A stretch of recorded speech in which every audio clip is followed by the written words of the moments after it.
The emotional regression, is that like a trauma barrier, or is that different? Trauma? No, so Bruce Perry says that in times of stress, we regress to our developmental zone of comfort.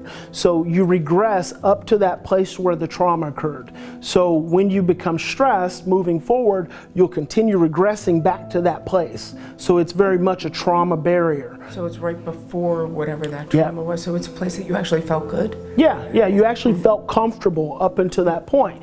That's why some people regress all the way to infancy. There's research that says some adults in times of stress have the ability to revert all the way to infancy. We know, all of us know adults who get upset and act like babies. And we'll oftentimes say, stop whining, or act your age, those very common. I was dealing with a manager that I was supposed to go to the office and see them. He asked for a specific time. I got there at that time and he said, well, I tried to text you and, busy, whatever, even though he promised. A promise is a promise. But I showed up and I said, you asked me to be here, I'm here. He got up and stormed out.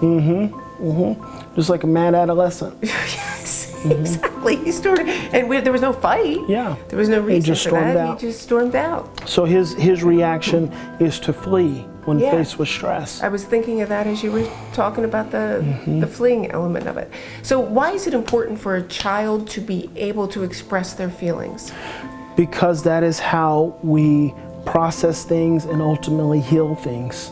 When we don't express, that energy stays stuck in our bodies.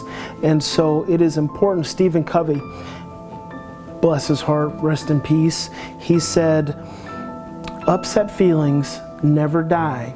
They are buried alive and come back as something uglier. When you don't have the opportunity to express your emotions, this is kind of multi-layered.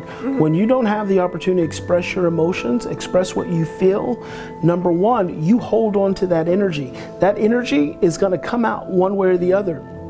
It can come out as illness, it can come out as some other kind of physical ailment, it can come out as addictive behavior because now you got to try to soothe it some way. And when we don't learn, this is really important for parents, especially when your children do not learn that it is okay for them to express their feelings, then what they're learning is, number one, I don't matter because my feelings don't matter. You can't separate yourself from your feelings. So you learn that I don't matter, or you learn I have to yell and scream and potentially hit in order to be heard, in order to be acknowledged. So it's like you go one or two ways. What if you're not permitted to do either of those? Then you shut down. Okay. That's the classic shock and freeze. You just shut down. And there are people who do that too. And so parents are always like, well, are you telling me it's okay for my kids to scream?